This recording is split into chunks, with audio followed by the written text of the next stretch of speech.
Olá, sou o professor Rogério de Souza, junto com o Instituto Supera, quarta palestra de nossa História da Igreja. A Idade Média produziu a Igreja medieval, católica, apostólica e romana, gigantesca, vultuosa. Tomava conta do Oriente, da Ásia, da Europa, da África, e vão começar as grandes navegações também para a América, América do Norte, América Central e a América do Sul. Naquele tempo, final da Idade Média, surge um movimento chamado de humanismo. E nesse movimento humanista, os cientistas, os filósofos e os teólogos estão recuperando aquela ideia de o homem no centro. O homem é importante, o homem não é um apetrecho na história do mundo. O homem é o centro de todas as coisas. Antropocentrismo. Você tem o humanismo, o antropocentrismo. Há um questionamento às autoridades. Por que toda autoridade tem que emanar do Papa de Roma? Se ao menos o Papa de Roma fosse um homem ilibado, de uma santidade extrema, incorruptível, mas não é o que se vê no dia a dia. O que se vê é a opulência, a luxúria, a corrupção, o afastamento do Papa em relação aos fiéis. Está mais fácil você ver Deus do que o Papa. Ainda assim, existe a venda das indulgências. São donativos, pagamentos por rezas, salvações, intercessões, para que as almas saiam do purgatório e vão diretamente para a presença de Deus. Ao mesmo tempo, dentro dos monastérios, existe a escolástica, muita gente estudando teologia e filosofia. Ao mesmo tempo, existem os ataques dos próprios hereges e dos muçulmanos e das outras religiões que estão crescendo também. O homem medieval está questionando tudo e todos. A igreja monta os seus tribunais inquisitoriais, a Santa Inquisição. Os hereges são queimados, acusados de feitiçaria, bruxaria, heresia. Quando vai para além dessas alçadas, a igreja aciona os príncipes, os reis, e acusa de crimes contra o Estado. E o príncipe manda matar. É o tempo do Sacro Império Romano-Germânico, Carlos V. É o tempo em que Martinho Lutero, um monge agostiniano, questiona a venda das indulgências e a salvação pelas obras. Ele formula as 95 teses que está no nosso livro-texto que foi enviado para você. Essas 95 teses são para convencer os teólogos e chegar até o Papa de Roma de que não é possível se vender salvação por causa que ela é oriunda da graça de Deus. A justificação vem por meio da fé. Certamente que a cúria romana, o magistério romano, não vai admitir que um monge qualquer ele questione a autoridade do Papa de Roma. Ele é convocado para poder fazer a sua prestação de contas, é montado um tribunal inquisitório e Lutero ele é excomungado. Qual que é a tese de Lutero? A salvação é pela fé somente. A salvação não é oriunda dos sacramentos. A igreja não tem hegemonia de salvação. A igreja precisa de passar por reformas. Naquele mesmo tempo, um homem chamado Erasmo era um nobre de Roterdã, um católico fervoroso, fiel ao Papa de Roma. Ele é um colecionador de textos do Novo Testamento. Ele paga para que sejam feitas cópias de texto grego e enviadas para ele. Se não haviam cópias, que houvessem fragmentos, ele coleciona também. E Erasmo de Roterdã, ele foi responsável pela compilação de um texto grego do Novo Testamento. Esse texto, futuramente, ele vai ser chamado de Textus Receptus. Por que textos receptos? Porque ele é uma coletânea de textos gregos. Existem variantes. Não passa por correções. Mas o que o Erasmo tentou fazer é entregar para a Igreja Católica um texto original do grego do Novo Testamento. A Igreja Católica aceitava apenas a Vulgata Latina, que já era uma tradução, não era o texto original. Esse texto grego é que vai dar base para Martinho Lutero fazer a leitura da carta aos Romanos. E lendo no grego original, vem a iluminação. O meu justo viverá da fé. Da fé somente. A fé é que justifica o homem pecador. Não esqueça de que Lutero ele era agostiniano e que Santo Agostinho havia feito a leitura em latim. Mas dentro do agostinianismo já havia a doutrina da predestinação. E isto vem para o luteranismo também. Mas Lutero não é o único reformador. Na Suíça existe um homem chamado Ulrich Zwinglio. E o Ulrich Zwinglio também está com a mesma missão. A Igreja Católica precisa passar por reforma. Não dá para nós permanecermos cristãos e católicos. E como a Igreja Católica não está aceitando nenhum movimento de contestação, monta tribunais inquisitórios, a Igreja Católica também tem o seu exército. O exército que é composto pelo exército dos príncipes. E os príncipes católicos são mobilizados pelo Papa de Roma a lutar contra os hereges da Reforma. São chamados de protestantes. O mundo católico contra os protestantes. Surgem as guerras católicas.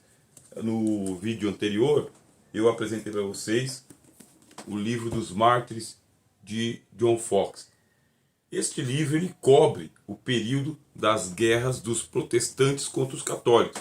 À medida que os católicos iam abandonando o catolicismo e abraçando o protestantismo, foi necessário que eles também se armassem para poder proteger as suas famílias. Os católicos entravam casa dentro, igreja dentro, destruíam tudo, matavam todo mundo, afogavam todo mundo, queimavam todo mundo. E os protestantes disseram não. Não. Nós temos que proteger as nossas casas, nossa família. É um dever cristão.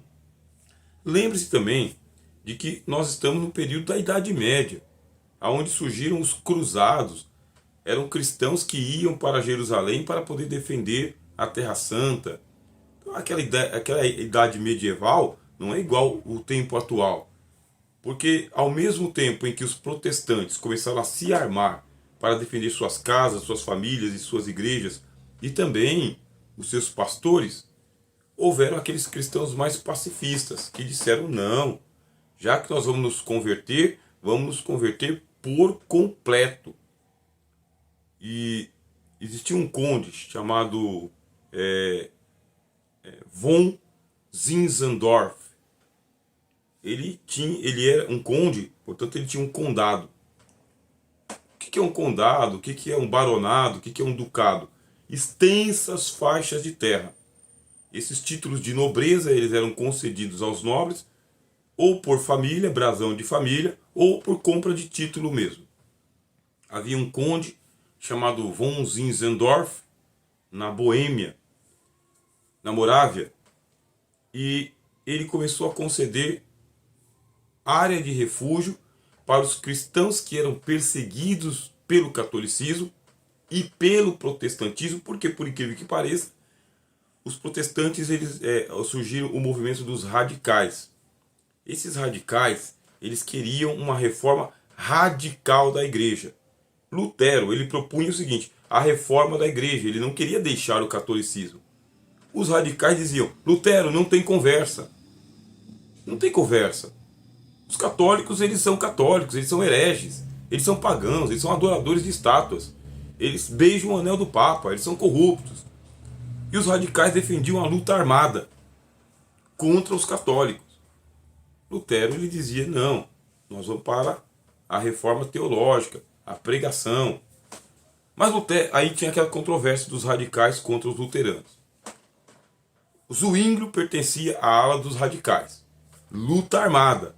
Ele armou os protestantes. Tinham que defender os cantões suíços contra a Igreja Romana. Lutero queria o embate teológico das ideias, a reforma. Aí surge uma fórmula. A fórmula é a seguinte: qual que é a religião do príncipe? A religião do príncipe é a religião do povo. Se o príncipe for protestante, o povo é protestante. Se o príncipe for católico, o povo é católico também. A alternativa é que o povo saia daquele principado. Se ele não acata a religião do príncipe, ele saia, ele abandone e ele venha para a religião do outro príncipe, da outra religião, ou católico ou protestante. Obviamente que eu estou simplificando, não é tão simples assim, mas é uma fórmula. É o de cuios. A religião do príncipe é a religião do povo. Nada disso, Lutero. Nossa religião não pode vir oriunda do príncipe. Se o príncipe é católico e nós somos protestantes, nós iremos lutar pelo nosso protestantismo e vice-versa.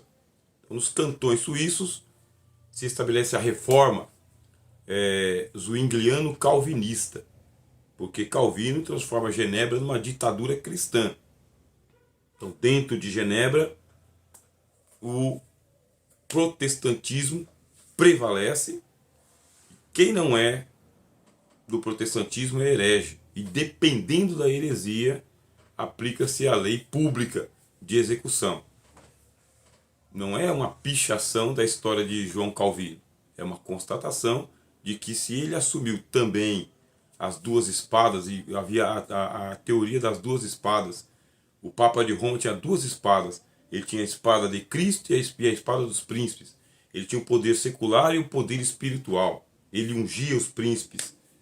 E se saiu da alçada da igreja, tem que acionar o poder público, o poder político.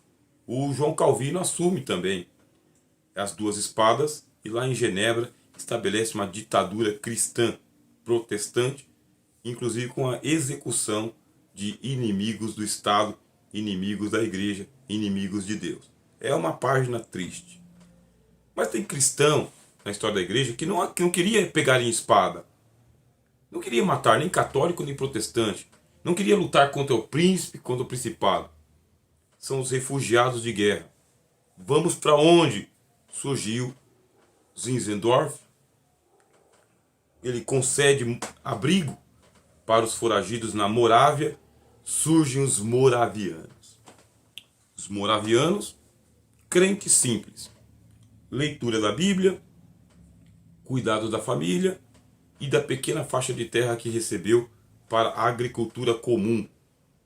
Na Morávia surgiram os cristãos piedosos, devotos, que fugiam das grandes perseguições. Tem um livro chamado Contra a Corrente, é o nome do livro. Contra a Corrente. Este livro, Contra a Corrente, ele é do John Driver. Ele é um tratado de eclesiologia radical. Mas não é aquele radical armado que eu acabei de falar aqui. Faca nos dentes. Católico contra protestante. Não. É o seguinte, nós queremos nos converter radicalmente a Cristo. Existe um lugar para a gente morar, é na Morávia. O conde está cedendo para a gente o seu condado. Vamos começar uma vida nova.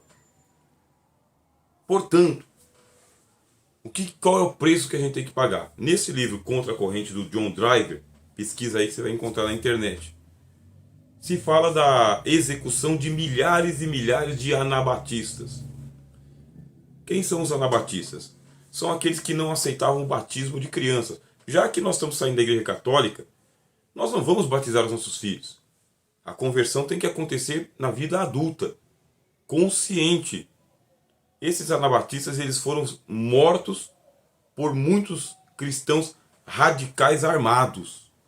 Matavam eles à espada, ou queimados, ou afogados. Já que vocês querem o rebatismo, matavam eles de novo. Estavam negando até a teologia de Lutero.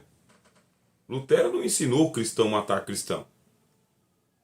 Mas houveram momentos que aqueles radicais armados, eles começaram a destruir as igrejas, matar padres. Lutero teve que dar o voto comum dele para que o príncipe parasse com essa barbárie. Os exércitos alemães ou germânicos lutaram contra os radicais para poder estabelecer a reforma luterana mais pacificamente. São as páginas de sangue, de controvérsia da religião cristã. Ou seja, a reforma protestante ela pode ter sido bastante romanceada, mas ela também foi escarniçada.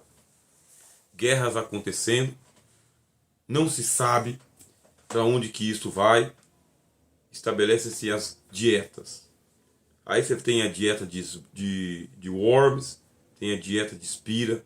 As dietas são momentos em que a cristandade para fazer os estudos e as concórdias teológicas. Quais são as doutrinas que nós vamos defender diferentemente do catolicismo romano. Tem um livro chamado O Livro de Concórdia e tem outro chamado A Confissão de Augsburgo. Esses dois aí você deve comprar. Você pode comprar separado, você pode comprar junto.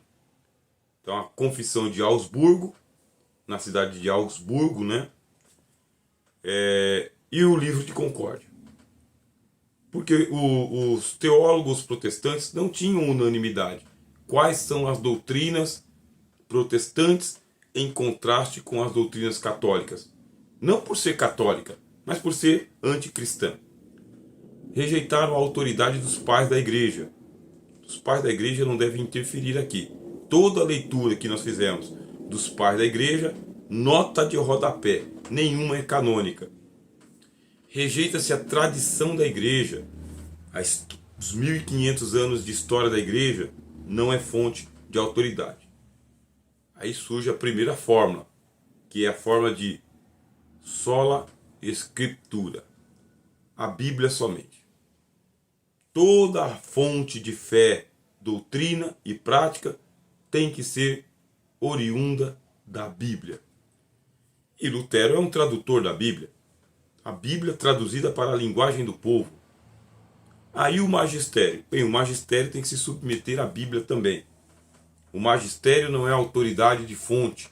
Não é fonte de autoridade para a fé cristã. O magistério deve interpretar a Bíblia. Mas e o leigo? Sacerdócio universal. Cada crente é responsável pela manutenção da sua salvação e cada crente deve ler a Bíblia na sua própria língua. Para isso, a igreja deve garantir que a Bíblia seja traduzida do original para a língua do povo e a igreja deve garantir que o povo tenha acesso à Bíblia através dos catecismos, das escolas, dos seminários. O laicato não existe mais. O clericalismo não existe mais. O que existe é o sacerdócio universal. Em tese. Em tese porque a igreja reformada, a igreja protestante, a igreja luterana, retoma a ideia do ministério e da membresia. Mudou de nome, mas o conceito é o mesmo. Mas pelo menos o povo tem mais acesso à Bíblia agora. Só tem que ter dinheiro para comprar a Bíblia. E os pregadores? Bem, os pregadores eles devem continuar sendo ordenados pela igreja. Já que existem os seminários, já que existe a Bíblia que tem que ser ensinado, os pregadores têm que sair do ministério. E o ministério leigo? Cada um prega para o seu companheiro, mas não pode pregar da cadeira. Tem que pregar na sua casa, para os seus familiares. Da cadeira prega o reverendo, o sacerdote, aquele que foi preparado pelo ministério e para o ministério. Mas professor, o senhor estava falando lá dos moravianos? Pois é, entre os moravianos, se você ler esse livro que eu te falei aí, Contra a Corrente, de John Driver, Tratado de Eclesiologia Radical, surgem as igrejas congregacionais. Os moravianos não têm esse clericalismo. Qualquer irmão pode pregar a palavra, qualquer irmão pode ser o pastor da congregação, não precisa ser para a vida inteira, pode ser por um período. A igreja vai se reunir congregacionalmente, vai escolher qual que é o seu pastor do ano, seu pastor da vez. Entre esse movimento surge um homem chamado Menno Simons. Aí surgem os menonitas. Os menonitas, eles abraçam esse estilo de igreja congregacional, aonde o pastor ele é levantado entre os irmãos para um mandato, um período, não para a vida toda. Pode-se celebrar a ceia volta agora a ser de pão e vinho, já não é mais aquela eucaristia, aquela hóstia, é de pão e vinho. Todo mundo participa do pão, todo mundo participa da ceia e é necessário passar pelas águas do batismo mediante a conversão. Não pode ser batismo de crianças, como acontece na igreja luterana e nas igrejas históricas reformadas. E na igreja anglicana e etc e tal. Falando de igreja anglicana, falei da igreja luterana, falei da igreja suíça, tradição calvinista. Na Inglaterra surge também um protestantismo, só que é um protestantismo diferente, destacado. Porque o rei Henrique VIII, ele se separa da igreja católica e ele torna a igreja anglicana uma igreja estatal. Uma igreja onde o chefe da igreja anglicana é o rei. O rei é o chefe, não mais o papa. O sacerdócio da igreja anglicana tem que escolher agora entre ficar com o papa ou ficar com o rei. Quem é que vai se sacrificar para poder ficar com o papa? Assim, o anglicanismo se separou do papismo, mas ele é um neopapismo.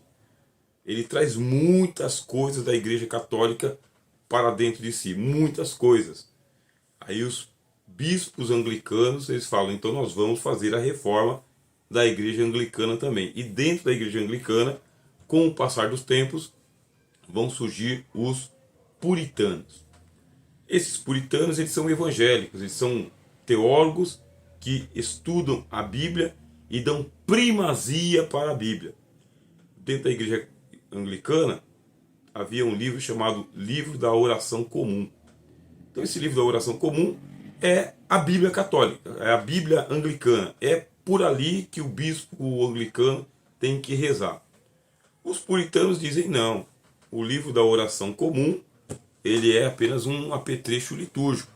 Para nós prevalece a autoridade da Bíblia. Aí surgem os puritanos que eu apresentei para você aqui, ó.